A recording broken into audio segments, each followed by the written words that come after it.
Oi, gente! Mais uma vez aqui para a nossa aula de língua portuguesa, hoje praticando. Na aula de hoje nós vamos praticar, vamos exercitar, né, os nossos conhecimentos sobre o assunto da última aula. E qual foi esse assunto? Tá aí, ó, na tela para vocês, figuras de linguagem.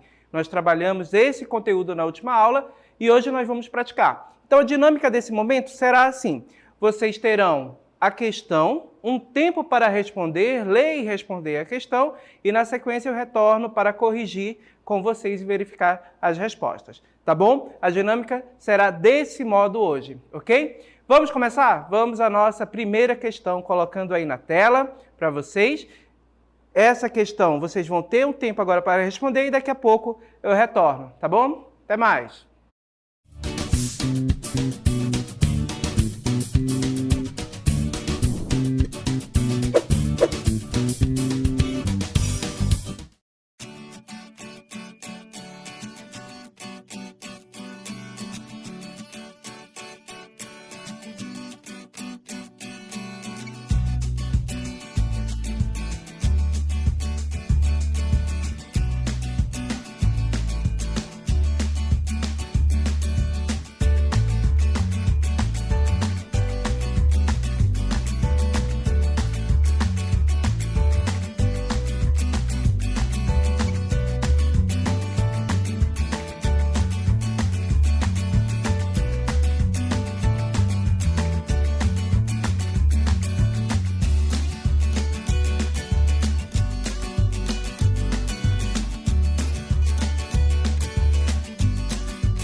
Muito bem, voltamos agora para a correção. Vamos corrigir a nossa primeira questão. Então vamos lá? O nosso texto, lembrando que esse texto ele vai servir para a questão 1 e 2, certo? Então, o dia em que eu enfrentei 2 ladrões.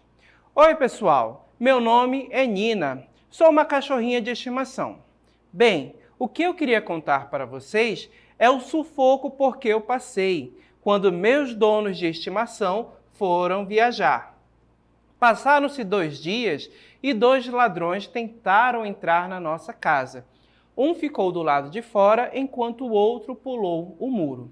Eu, que sempre fui muito esperta, já estava alerta. Quando ele entrou e me viu correr para impedi-lo, seu sangue gelou nas veias, pois sou muito grande e forte, 30 centímetros de altura. Ele começou a correr e a chamar seu comparsa, mas eu não dava trégua e continuava correndo atrás dele e chamando os vizinhos. Quando ele foi pular o muro, consegui acertar-lhe uma dentada daquelas. Enquanto isso, os meus vizinhos haviam ouvido meus apelos e chamaram a polícia, que chegou tarde demais. Consegui impedir que minha casa fosse invadida, mas levei um pontapé na cabeça que doeu bastante. Eu não estava preocupada comigo, mas sim com os meus filhotinhos que ainda nem tinham nascido. Nasceram 6 dias depois. Meus donos de estimação chegaram e me trataram com todas as regalias e honras que os heróis merecem. Bem, vou ficando por aqui. Quando tiver alguma nova aventura, eu aviso. Tchau! Então, muito bem, gente. Então, percebe que o nosso texto ele foi aí narrado por uma cachorrinha, um animal de estimação. E com base no texto, vamos lá, questão 1. No trecho, sou muito grande e forte, 30 centímetros de altura. O efeito de ironia é causado, e aí temos, letra A, pela reação do ladrão ao encontrar uma cadela na casa. B, pela velocidade com que a cadela avançou sobre o ladrão. C, pelo contraste entre o tamanho da cadela e sua caracterização. Ou letra D, pelo número de dias decorridos até os ladrões aparecerem. Muito bem, pessoal, lembrem que a figura de linguagem que nós estamos procurando é a ironia, certo? Então, a ironia em que trecho, né? No caso, qual o efeito de ironia, né? Como ele é causado? Então, perceba que a resposta correta aqui é a letra C. Por quê? Lembrem, a ironia é quando eu utilizo uma determinada palavra, não é? Com determinada intenção, porém eu quero afirmar algo contrário. Observem aqui, a nossa personagem diz que ela é muito grande e forte. E entre os parênteses, olha só, 30 centímetros de altura. Pessoal, ela é muito pequena, porém ela se acha imensa, não é? E forte. Então o efeito de ironia está exatamente nesse contraste entre o tamanho da nossa personagem e a sua caracterização na realidade. Ok? Vamos à próxima questão? Lembrando que o texto que nós utilizamos para essa questão 1 será o mesmo utilizado para a questão 2. Ok? Vamos lá, com vocês agora.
Muito bem, voltamos agora para responder a nossa segunda questão. Já lemos o texto, certo? Então vamos observar a questão agora. A questão de número 2, gente, ela afirma: o fato da cachorrinha contar a história revela que a figura de linguagem predominante no texto é letra A, comparação, B, hipérbole, C, eufemismo ou letra D, personificação.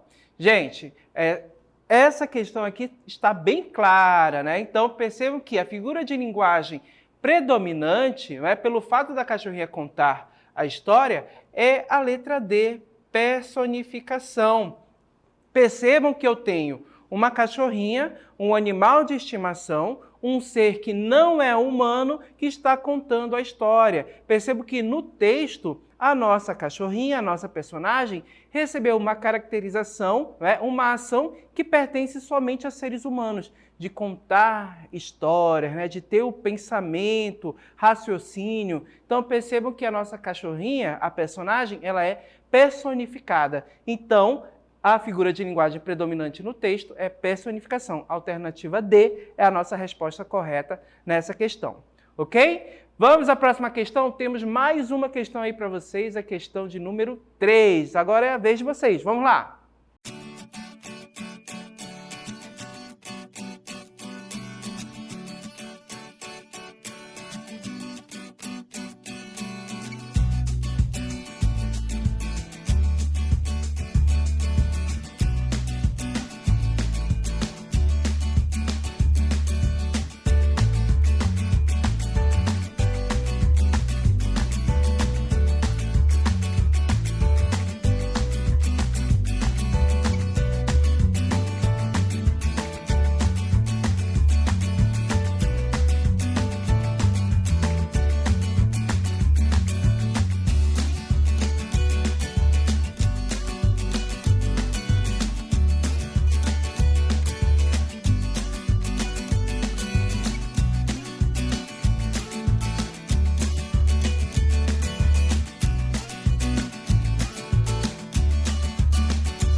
Muito bem, gente. Vamos responder agora a questão 3? Vamos lá. Leia o texto comigo, acompanhe aí. Olha só. Os poemas. Os poemas são pássaros que chegam, não se sabe de onde e pousam no livro que lês. Quando fechas o livro, eles alçam voo como de um alçapão. Eles não têm pouso, nem porto. Alimentam-se um instante em cada par de mãos e partem. E olhas, então, essas tuas mãos vazias, no maravilhado espanto de saberes que o alimento deles já estava em ti. Certo? Então, pessoal, temos um texto que está refletindo exatamente sobre os poemas, certo? Então, perceba que os poemas ele é relacionado a algo aqui, que é o ponto da nossa questão. Vamos lá. A questão pergunta, há metáfora no verso? Então, já estamos afirmando que há metáfora nesse poema, certo? Quer saber em qual verso essa metáfora está? Letra A, os poemas são pássaros que chegam. B, eles não têm pouso. C, alimentam-se um instante em cada par de mãos. Ou letra D, no maravilhado espanto de saberes. Pessoal, lembrem, metáfora é exatamente quando você tem a aproximação de dois elementos que podem ser do mesmo universo ou diferentes, né? São aproximados e relacionados por um ponto de semelhança. Onde está sendo aproximado elementos diferentes aqui? Perceba aqui que na alternativa A. Então, no verso, os poemas são pássaros que chegam. Perceba que eu tenho a relação entre poemas e pássaros. Percebo que eu aproximo esses dois elementos comparando, fazendo aí uma comparação implícita, certo?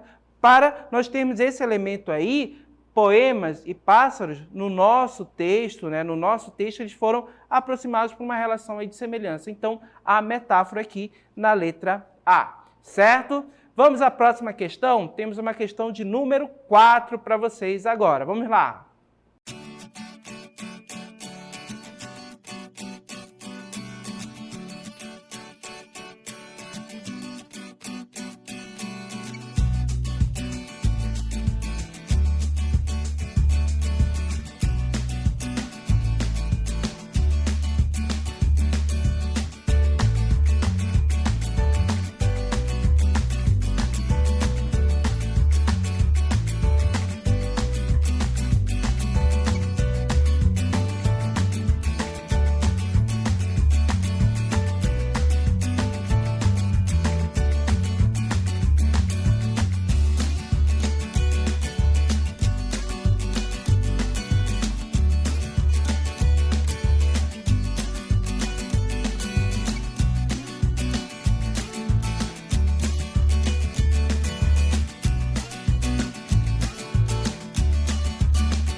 Muito bem, voltamos para responder a nossa quarta e última questão de hoje, tá bom? Então vamos lá, vamos ao nosso texto. Então no texto que eu trago para vocês aí, dessa questão, é uma música. E o nome dessa música é Exagerado. Vamos aos versos? Amor da minha vida, daqui até a eternidade. Nossos destinos foram traçados na maternidade. Paixão cruel, desenfreada, te trago 1000 rosas roubadas para desculpar minhas mentiras, minhas mancadas. Então, gente, com base nesse texto, vamos lá à nossa questão. Olha só, a questão 4 ela vai perguntar, no verso, te trago 1000 rosas roubadas. Letra A, comparação. B, hipérbole. C, eufemismo. Ou D, personificação. Então vamos relembrar cada uma dessas figuras de linguagem rapidinho? Então percebam, a comparação, letra A, você vai ter exatamente a aproximação de 2 elementos, assim como a metáfora. Porém, qual será a diferença entre metáfora e comparação? Perceba que a comparação ela vai fazer uso de elementos com, no caso, comparativos. Como, igual, a, não é? Principalmente como. Então perceba que no nosso verso aí, há uma comparação. Te trago 1000 rosas roubadas? Não há uma comparação. Então, podemos descartar a letra A. Letra B, hipérbole. Então, lembrem, hipérbole é exatamente a figura de linguagem que vai buscar um exagero, vai procurar exagerar algo com uma intenção aí de dar mais expressividade, enfatizar determinada ideia, certo? Então, quando você tem aquelas ideias, por exemplo, chorei um rio inteiro. Olha aí, chorei um rio inteiro. Pessoal, alguém aqui na sua vida já chorou um rio de lágrimas, por exemplo, como o rio Amazonas? Observem, é um exagero. Então, a hipérbole é exatamente essa ideia. Quando você utiliza um enunciado, você utiliza termos que trazem essa ideia de exagero. E quando a gente observa no nosso verso, te trago 1000 rosas roubadas. Né? Ele diz até, te trago 1000 rosas roubadas, olha só, para desculpar minhas mentiras, minhas mancadas. Então perceba que o eu lírico aí está querendo se desculpar, não é? Desse amor, né? Ele fez algo errado, então ele quer se redimir, então ele traz 1000 rosas roubadas. Porém, a gente percebe logo que ele está exagerando. Então, como temos um exagero, né? Então te trago 1000 rosas roubadas, na realidade nós temos aí a figura de linguagem hipérbole. Então, nossa resposta é a letra B, certo? Eufemismo vocês já conhecem, quando a gente utiliza um termo que vai suavizar uma ideia. Por exemplo, a ideia de morte, né? Quando você utiliza uma outra palavra para suavizar essa ideia. Fulana passou dessa para melhor, fulana foi carregada pelos anjos. Né? Essa ideia de suavização de termos que poderiam soar grosseiros. E personificação a gente já viu lá no texto da nossa cachorrinha, né? Quando nós atribuímos características humanas a seres que não são humanos, como por exemplo a nossa cachorrinha que falava, pensava, certo? Então na quarta questão, resposta correta, letra B. Ok? Esse foi o nosso Praticando de hoje, vários exercícios sobre a nossa última aula, o assunto da nossa última aula, e teremos muito mais ao longo desse ano, tá bom? Um forte abraço a todos e até a próxima!